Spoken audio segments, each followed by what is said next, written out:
Bismillahirrahmanirrahim. Assalamualaikum warahmatullahi wabarakatuh.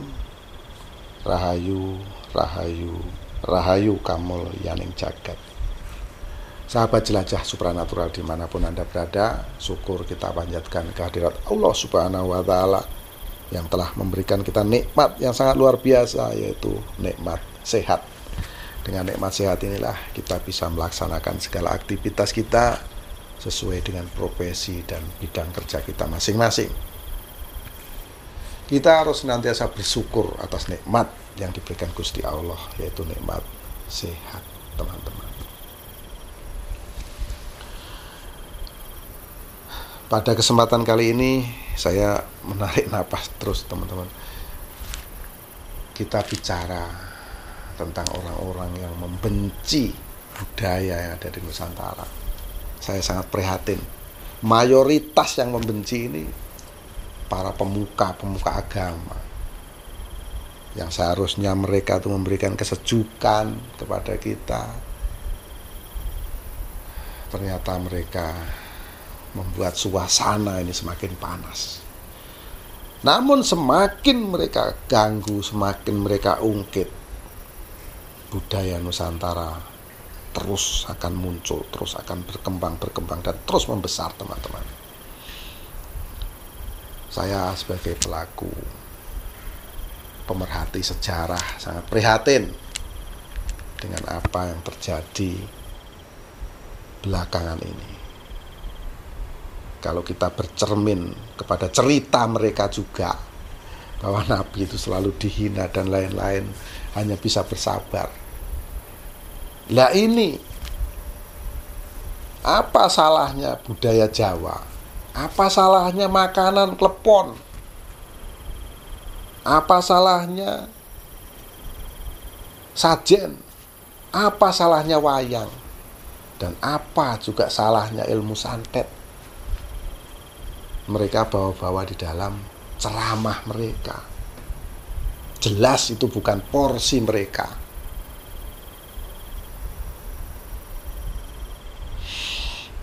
Baiklah, teman-teman, itulah yang akan kita bahas tentang kebencian para ustadz-ustadz tentang budaya yang ada di Nusantara.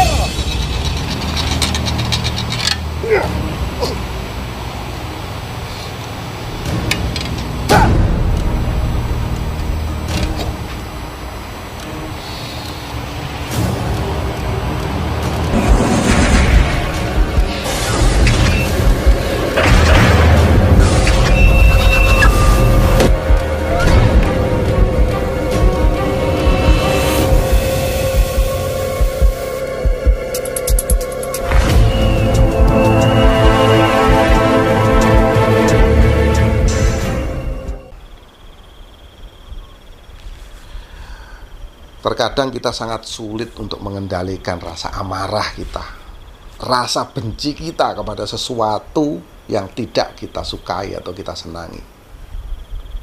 Namun kita sebagai wong Jawa tentunya harus terus bersabar.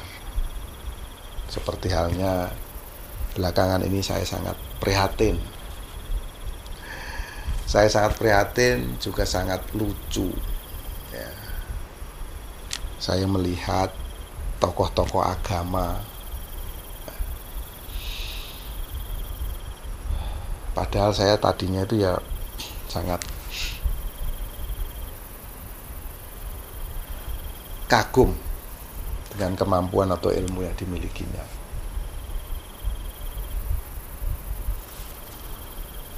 Kenapa tokoh-tokoh agama senantiasa membuat masalah dengan apa? Dengan adat dan budaya. Kebanyakan yang dari tanah Jawa ini selalu mereka persoalkan, selalu mereka gunakan untuk bahan ceramah. selalu mereka gunakan untuk mencari uang. Dulu ada Ustadz Zulkarnain, itu pernah mengatakan tentang keris waktu itu. Pemakai keris itu di belakang. Saya juga sudah jelaskan.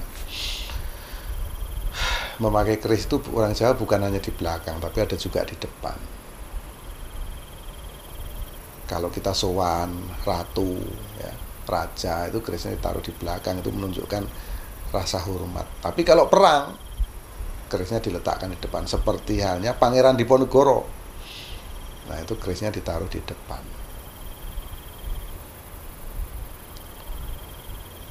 Ada lagi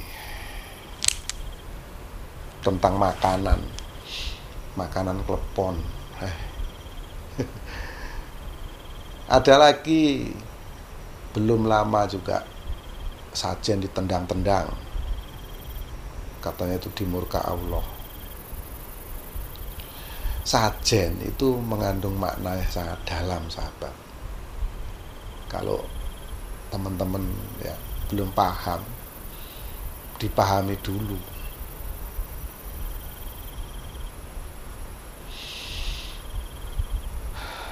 Belum lama ini lagi terdengar tentang wayang yang mau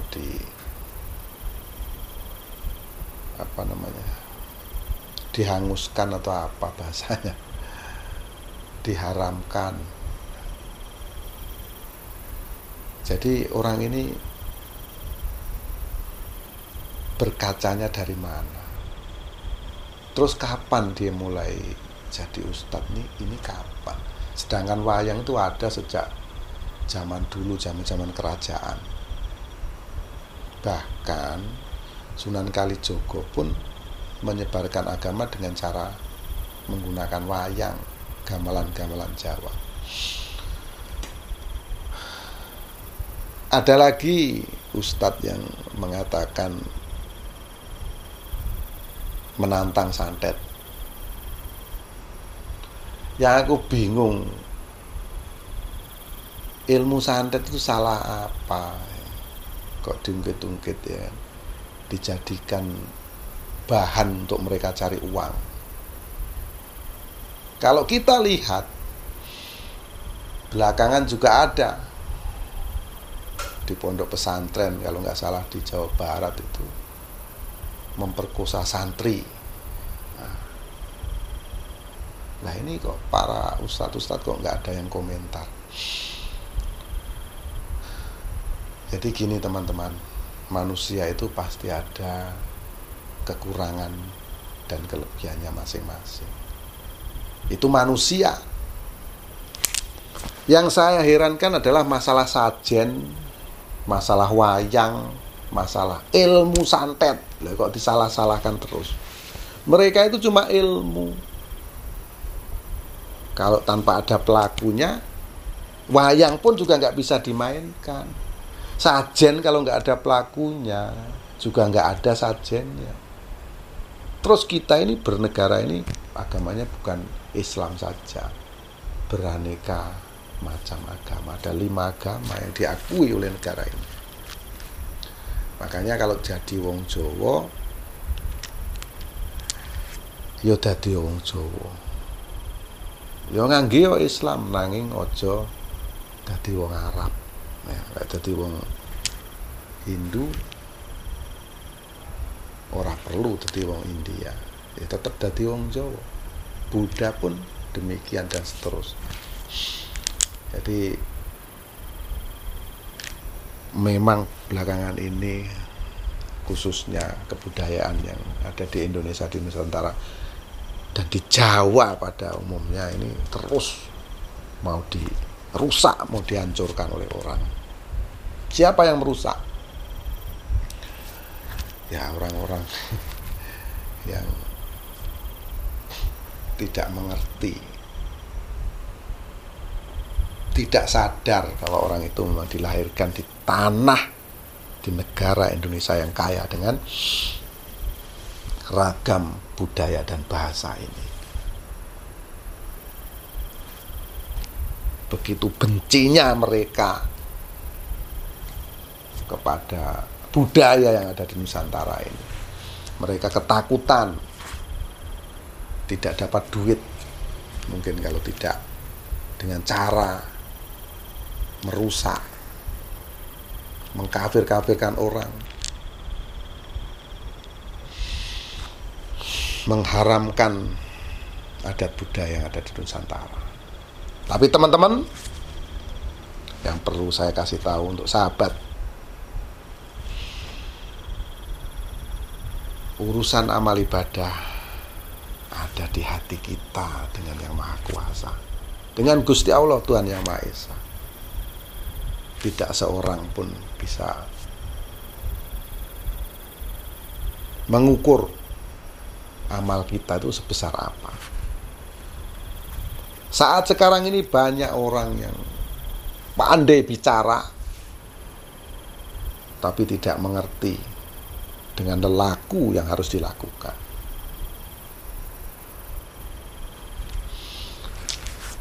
Lah kok ada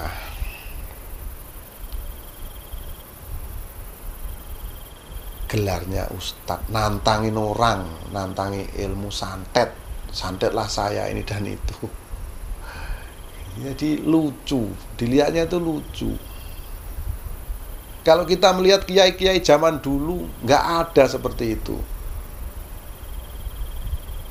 nggak ada. Kalau bicara dukun, saya ini dulu lahir bukan di rumah sakit, tapi dipanggilkanlah dukun bayi. Bicara masalah santet di sini teman-teman, saya kasih tahu, santet itu bukan hanya bisa untuk menyakiti orang, namun juga bisa untuk menyembuhkan orang.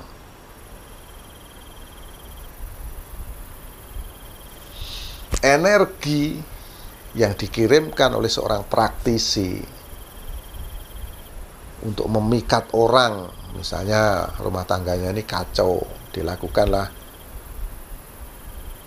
sarana-sarana khusus, ritual khusus, doa khusus lah sebutannya, puter giling, maka akan timbul sebuah kebaikan.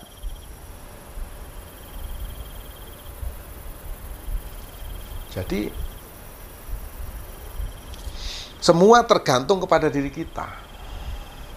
Apapun itu tergantung kepada diri kita. Teman-teman bisa lihat ya, ada orang demo, ya, demonya ini keliru, tapi menyerukan Allahu Akbar. Nah, berarti kan ini sesuatu yang benar, tapi dilakukan pelakunya untuk berbuat kesalahan. Jadi ini harus dicermati, ini masalah keilmuan yang ada di Nusantara, khususnya di Tanah Jawa. Kalau bicara santet, bicara sajen, bicara wayang dan lain-lain itu, ya, saya sangat berharap bapak-bapak ustadz yang terhormat, ya kan, ya tolong bicaranya yang adem, menenteramkan umat, ya jangan istilahnya nyungkel terus. Adat istiadat kebudayaan yang ada di Nusantara yang ada sejak sampean belum lahir. Sampean belum lahir di muka bumi ini, itu adat dan budaya itu sudah ada. Jadi saya harap sampean lebih mendinginkan.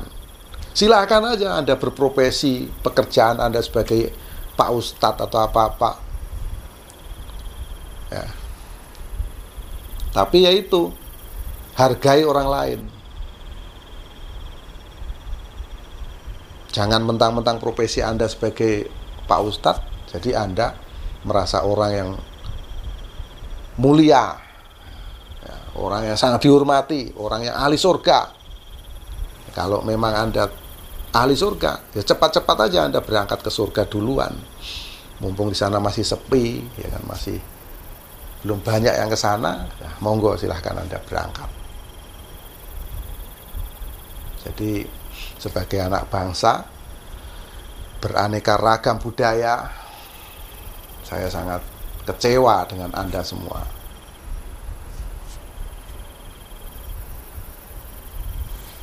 Wayang ini memiliki filosofi yang sangat tinggi.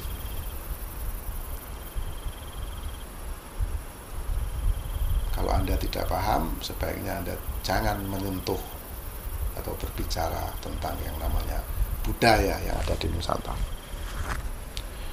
Demikian yang saya sampaikan, rasa kecewa saya yang sangat mendalam ini. Mohon maaf atas segala kekurangan, kekhilafan, karena saya juga banyak khilaf tentunya, karena manusia nggak ada yang sempurna, termasuk sampean-sampean juga, para Pak Ustadz nggak sempurna sampean.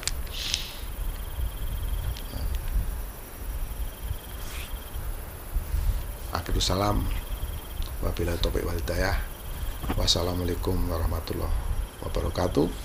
Rahayu, rahayu, rahayu kamulyaning jagat.